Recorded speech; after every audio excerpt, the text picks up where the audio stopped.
बता दें कि सन 2007 में ये कॉलोनी अलॉट की गई हैं। उस समय मार्केट रेट के हिसाब से वहां के लोगों ने पेमेंट की, लेकिन आज तक उसकी रजिस्ट्री नहीं हो पाई क्योंकि इस पूरे मामले में वर्तमान में अतुल शर्मा को सेक्रेटरी व सुनहरी लाल को प्रधान बनाकर विनोद उपाध्याय अगुवाई करता था।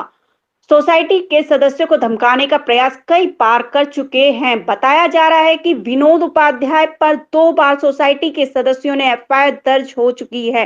वह पहले भी 3 एफआईआर 420 के मामले दर्ज हैं, लेकिन स्थानीय पुलिस की तरफ से कोई भी कार्रवाई नहीं की जा रही है। सोसाइटी के सदस्य के धन की हेराफेरी के उपरांत सीमित के बैंक खाते अकारण ही बंद करके दूसरे बैंक में डाल दिए गए ताकि गड़बड़ी का पता न लगे। समिति के कभी भी निष्पक्ष चुनाव नहीं कराए गए। समिति के 76 सदस्यों ने शपथ पत्र जिला आवास विकास आयुक्त से शिकायत की गई। मेरा नाम दिव्या गुप्ता है और AK सिंह भाई साहब ने जो बोला, मैं उनके ही टावर में रहती हूँ और ये बड़े दुर्भाग्य की बात है। ये मैम आप बताइए कि किस किस प्रकार की दिक्कतें क्रिएट की जा रही हैं आप लोगों के साथ? दिक्कतें मैं बाद में बताऊंगी, ये मेरा बेटा बोलेगा। मेरे हस्बैंड अभी लास्ट ईयर उनकी डेथ हो गई कोविड में और मैं पैसे नहीं दे सकती हूँ ज़्यादा। मैं कुछ भी फालतू मांगेगा मैं बिल्कुल नहीं दे पाऊँगी क्योंकि मैं वर्किंग नहीं हूँ। मैं तो एक वीडियो के साथ अगर इस तरह की हरकत करेंगे तो वो मैं बिल्कुल नहीं सहूँगी। और मैं योगी जी से मैं प्रार्थना करती हूँ वो हम लोगों का साथ दे और हमारी सोसाइटी का उद्धार करवाए वो। और ये मेरा बेटा बताएगा क्योंकि है ना, मैं बहुत परेशान हूँ, बराबर भागती दौड़ती रहती हूँ, मेरे बस का इतना नहीं है। पूरा वो था कि 20 लाख में देके पूरा मकान मिल जाएगा। ठीक है। 20 लाख रुपए सब लोगों ने जमा कर दिए 2007 तक। उसके बाद ये कहते हैं वो मकान दिया, वो मकान भी जो दिया वो टूटा फूटा दिया, पूरा दिया नहीं। एनीवे वो मकान ले लिया हम लोगों ने।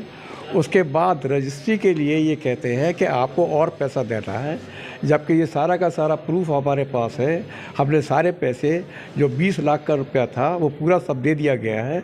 उसके बाद जो हमारी ये चिट्ठी आती है कि आप कभी 2 लाख दीजिए, कभी 3 लाख दीजिए, कभी 1.5 लाख दीजिए, कभी दूसरा बोले कि उसके बिना रजिस्ट्री नहीं हो सकती है। तो ये रजिस्ट्री हमारा होना ज़रूरी है। और क्योंकि हम सारा पैसा दे चुके हैं सचिव को, सचिव ने अगर सोसाइटी को नहीं दिया है तो ये सचिव की जिम्मेदारी है, ये हम लोगों की जिम्मेदारी नहीं है। सिंह सेजवार विनायक सहकारी सोसाइटी के H2/8 का सदस्य हूँ। मैंने 2009 में इस फ्लैट को मार्केट रेट पर क्रय किया था। तब से लेके सचिव के द्वारा लगातार अनाधिकृत मांगें, डिमांड पूर्ण धन लेने के बाद भी निरंतर जारी हैं। कभी भूधन है, कभी कुछ निर्माण है। प्रस्तावित कार्य पूर्ण कराई नहीं, ना ही इस आदमी ने कार पार्किंग का कराया, उसके भी पैसे ले लिए लोगों से, समझे जी। रजिस्ट्री मद के पैसे पहले ले चुके हैं, वो भी नहीं कराया है रजिस्ट्री का। सब चीज़ का बस पैसा दे दो, पैसा दे दो। वर्तमान में मौके की आ रही है 11 से 15 लाख फ्लैट बार हमें दे दो तो हम आपकी रजिस्ट्री करा देंगे, जबकि लोग सभी सदस्य पूर्ण धन पहले पूर्व में दे चुके हैं। सर ये कौन लोग हैं जो आपको बार बार पैसे की मांग कर? ये देखिए जी, ऐसा बैकडोर से विनोद उपाध्याय सचिव चला रहे हैं। जो वर्तमान सचिव है वो नामित है, उन्हीं के आदमी हैं, लेकिन उनके हस्ताक्षर भी वही करते हैं। वो तो हाथरस रहते हैं, वो तो यहाँ रहते ही नहीं। आज जैसा कि आप लोग एसडीएम कोर्ट में आकर के ज्ञापन दिया है जी एसडीएम को, क्या कुछ आश्वासन मिला? उन्होंने, मैडम ने ये कहा है कि हम इस पर तो जो आपने लिखित में दिया है हम इस पर पूर्ण कार्रवाई करेंगे। हम उनसे पूछेंगे भाई, पहले इसके जो आपने रिप्रेजेंटेशन दिया उसके बाद जो होगी आपसे पर पूछेंगे और उसके बाद हम न्यायोचित कार्रवाई करेंगे। मेरा नाम द्रोण है। मेरे पिताजी स्वर्गवासी श्री दीपरंजन गुप्ता S3/14 ये फ्लैट इन्होंने ख़रीदा था, लेकिन इस फ्लैट के हमने आज से बहुत सालों पहले 2006 तक 20 लाख रुपए धनराशि जमा कर दी थी। लेकिन अभी भी 14 साल के बाद जो है ये अमाउंट जो है लगातार बढ़ते जा रही है। अभी हाल ही में एक चिट्ठी में इन्होंने 20 का 23 लाख बोला और इस तरह से आर्थिक मांगे लगातार ये बढ़ाते जा रहे हैं। चूँकि मेरे पिताजी का ऑलरेडी निधन हो चुका है और मेरी माँ और मैं काफ़ी परेशान चल रहे हैं और बार बार चिट्ठी में ये लिखना कि हम मानहानि का मुकदमा दायर कर देंगे। मानहानि का मुकदमा तो दायर करें, लेकिन सेक्शन 499 सेक्शन 500 जो मानहानि के जो आपको होते हैं, इन सब का इसका मिसयूज़ नहीं होना चाहिए। और सेक्शन 182 जो होता है किसी भी सरकारी संस्था को गलत तरीके से इस्तेमाल करना, वो भी एक बहुत बड़ा कानूनन अपराध है। मानहानि का मतलब ये नहीं कि आप कुछ भी बोल के किसी पे मानहानि लगा दें। उससे पहले जो है वित्तीय हानि, उससे पहले मानसिक पीड़ा, इन सब चीज़ों का भी जवाब देना चाहिए। हम लोग हद से ज़्यादा यही चाहते हैं कि रजिस्ट्री हो जाए और जो भी हमारे ड्यूज़ हैं क्लियर हो जाएं। अगर इन लोग को लगता है कोई ड्यूज़ हैं, जो कि है नहीं, क्योंकि इंसान आसपास देख रहा है कि और भी बिल्डर फ्लैट्स बन चुके हैं, कोऑपरेटिव सोसाइटीज़ बन चुकी है, उन सब के काम तेज़ी से हो रहे हैं, रजिस्ट्री से हो रहे हैं। लेकिन ये अकेली ऐसी क्यों सोसाइटी है जिसमें 14 साल से मामला खींच रहा है? सबके लिए नियम एक जैसा है, कोई अलग नियम नहीं है। रजिस्ट्री होने से सबका फ़ायदा है, फ्लैट के दाम भी बढ़ेंगे और सब लोग वित्तीय हानि से बच भी जाएंगे।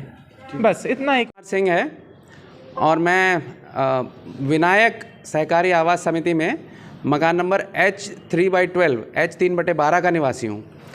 ये जो हमारी सोसाइटी है, ये पिछले करीब 20 वर्षों से यहाँ अनैतिकता का और फाइनेंशियल हेराफेरी का, वित्तीय हेराफेरी का पराकाष्ठा हो चुकी है। हमें पहले दिन से पता था कि ये इसमें कुछ ना कुछ घपला चल रहा है, लेकिन बहुत दिन तक मेंबर्स ये सोच के बर्दाश्त करते रहे कि कभी ना कभी इन सब चीज़ों का अंत हो जाएगा। लेकिन अंत होना तो दूर, ये चीज़ें दिन पे दिन बढ़ती जा रही हैं और अब पानी सिर के ऊपर जा चुका है। इसलिए हम हाथ जोड़ के निवेदन करने आए थे यहाँ। आज मैडम हैं सहायक आयुक्त कोऑपरेटिव सोसाइटीज़ की, उनके पास दरअसल हमने इस विषय पर अपनी सारी शिकायतें, अपनी सारी ग्रीवांसेस लिख के दी थी, जो रजिस्ट्रार एंड कमिश्नर हैं उत्तर प्रदेश सरकार में कोऑपरेटिव सोसाइटीज़ के लिए, उनको।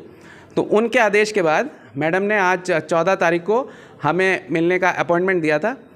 दुर्भाग्यवश आज मैडम किसी दूसरे काम में व्यस्त हो गई, तो हमारी मुलाकात उनसे नहीं हो पाई। लेकिन हमने अपना लिखित ज्ञापन यहाँ सौंप दिया है, जिसमें हमने सोसाइटी की सभी वित्तीय अनियमितताओं को और जो डराने धमकाने की कार्रवाइयाँ और हम लोगों को लगातार अपमानित करने की कार्रवाइयाँ चल रही हैं, उसके विषय में अपनी सारी शिकायतें और अपनी पीड़ा, हम शिकायत भी नहीं कहना चाहते इस बात को, लेकिन हम लोग पीड़ित हैं, तो हमने वो अपनी पीड़ा और अपना पेन लिखित रूप में सबूतों के साथ, एनेक्शर्स के साथ मैडम के कार्यालय में जमा कर दिया है। और हमें कार्यालय से ये आश्वासन दिया गया है कि 2 दिन 3 दिन के बाद जब भी मैडम को समय होगा तब हमें दोबारा मिलने के लिए बुलाया जाएगा। सर, आपने कहा कि आप लोगों को डराया धमकाया जा रहा है, कौन लोग हैं इसमें शामिल होकर, कौन है जो आप लोगों को डरा रहे हैं सोसाइटी में? साहब, अब से करीब 8 वर्ष पहले तक यहाँ हमारी सोसाइटी के एक पूर्व सचिव हुआ करते थे, जिनका नाम है श्री विनोद कुमार उपाध्याय। तो वो वित्तीय रूप से भी बहुत सक्षम है, सामाजिक प्रतिष्ठा भी उनकी बहुत है और उनकी थोड़ी बहुत राजनीतिक पकड़ भी है। तो उन सब चीज़ों का, अपने राजनीतिक रसूख का और अपनी वित्तीय स्थिति का लाभ उठाते हुए वो लगातार सिर्फ मुझे नहीं, सारे सदस्यों को हमेशा डराते धमकाते रहे और उन्होंने हमारे बारे में बहुत ही अपमानजनक बातें न सिर्फ कहीं बल्कि लिखित रूप में चिट्ठियों में हमें लिख के दी। ये जितने सदस्य हमारे साथ खड़े हैं, हमारे साथी, इन सबों ने अपने अपने मकान के लिए अपनी मेहनत से जमा की हुई कमाई की एक एक पैसा लगा के, बैंकों से लोन ले लेके किसी तरह वो मकान के लिए पूरी धनराशि जमा की थी। ये बात है सन 2006-2007 की। उसके बाद अब 2020 में, 2021 में हमारे पास चिट्ठी आती है कि साहब जो 2006 में आपने चेक दिया था उसका रिकॉर्ड मेरे पास नहीं मिल रहा है, लिहाजा आपके पास 4 लाख रुपये